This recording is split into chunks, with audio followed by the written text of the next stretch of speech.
Good day from the Parkfront Hotel here at Universal Studios Japan. Never stayed here before. This is one of the many hotels they have to offer here at Universal Japan. Got it for very cheap, so I'm going to show you everything about it and let you know what I think. Just how close is the Parkfront Hotel to Universal Studios Japan? That close. There's the park entrance. Now, while we're standing here, for starters, this is like the back entrance to the park, but it's also located directly in Citywalk. To the left, you will see Universal Citywalk, so it's super easy to shop and come back and drop things off. Now, to the right, you have a Lawson, which is a convenience store, very much like a 7-Eleven if you haven't heard of it before. Now, walking all the way around from over there, here is the actual front side of the hotel. Very nice Art Deco styling you'll see, and I actually really like these grippins you'll see at the top corners. Similar to the ones on the clock tower from Back to the Future. You may even be able to see the clock that it's holding looks reminiscent of it as well, because it seems like the theme here is time travel. Taking a few steps back and standing at it directly from the front, you have these nice lighted archways and these themed towers here. One of them looked like it had a plaque, so let's check it out. Well, this is interesting. Welcome to Space-Time Cruise. This hotel is a space-time cruiser. Please receive a boarding pass at the front desk and leave for time travel. Space travel in your favorite space-time cruise. That is interesting. So they're like trying to tell a story. I'm getting Twosome vibes here because of the color palette as well. They're really going all out with the theming. They're telling you about the space-time lighthouse to get you to the time travel gate, which is the entrance. I guess that's the lighthouse, just not illuminated. But as we turn around, the time gate is the entrance to the hotel. This pillar's talking about the different clocks they have around the front of the hotel for different planets. And you'll see them right there. Saturn, Uranus, Jupiter, and Mars on that side. They are really going all out with the theming of this hotel, and we haven't even stepped inside yet. So it's telling you travel to the US, and it says once you go through the time travel gate, you've got New York in this area, and then you travel to Hawaii, but the elevator is the time machine. And the last plaque before we enter says, "Bon voyage, your travel is now starting." All right, well, let's do it. Time travel. Okay, so that's why it says welcome to New York City on the ground. This is very nice. And then, konnichiwa. Wow, look at that. This is very nice. Directly to the right of the check-in desk, you have the time travel concierge desk with the little emblem of the time machine. Looks like there's a buttons there for time travel. This is very nice. Back over on the left side, you have a miniature universal globe. I like that above it though, it's space. This is so cool. They have a glass model of the hotel. You can see where we come in. This is like the main entryway, and the guest towers are gonna be right here. So let's check out this whole first floor before we check out the room. I really like this forest design they have over on the left side.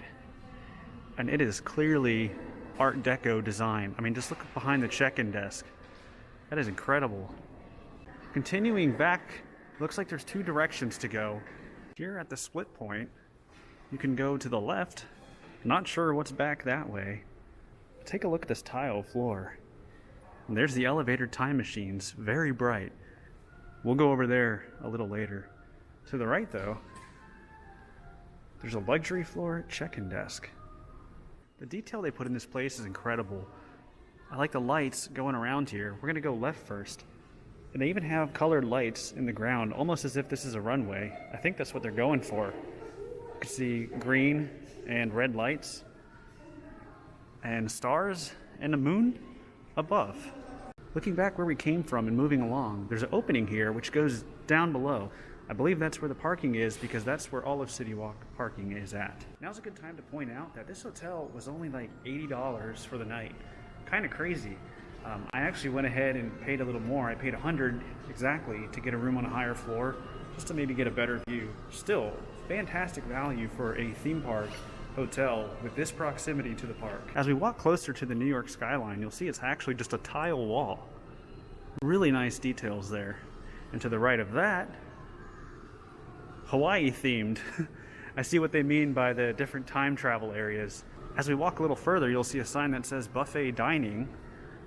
To the right of that, you got nice windows theming there. Here's the elevators again, so we essentially went around. Those look crazy. We got to check those out.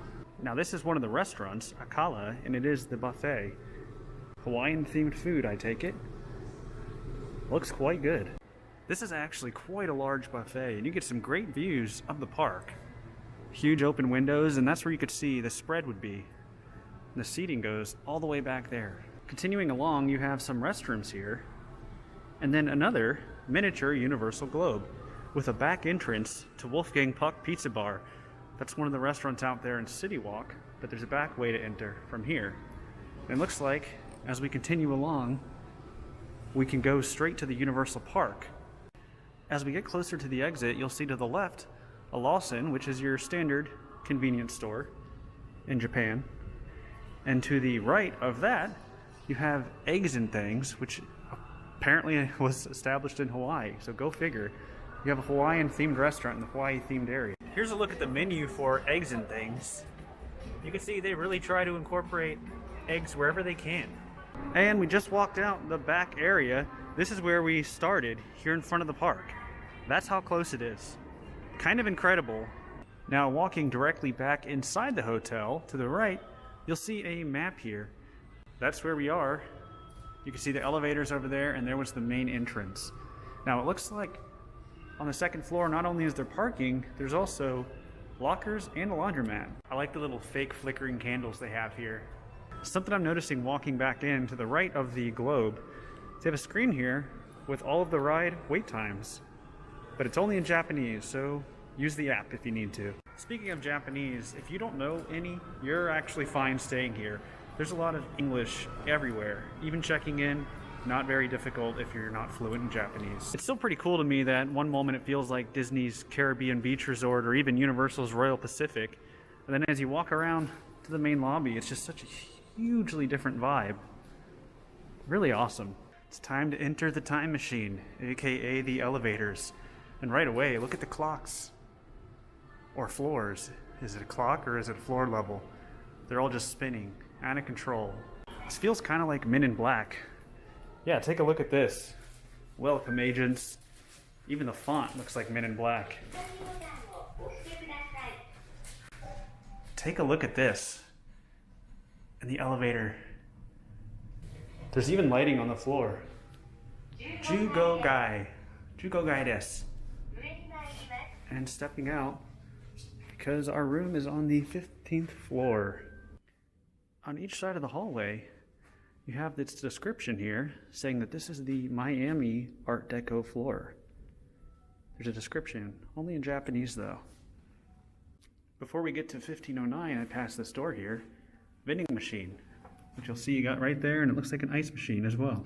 And now let's take a look at the room. Just stepped in, set my stuff down, took off the shoes, and to the right you'll see various types of slippers, typical for a Japanese room. It's kind of interesting. You have this random air freshener thing hanging here. Got a mirror to the left. Now to the right, let's see. Got a sliding door. So far everything in this room looks actually very plain compared to the rest of the hotel, which is over the top. Standard light. Coming in here, bathroom looks nice.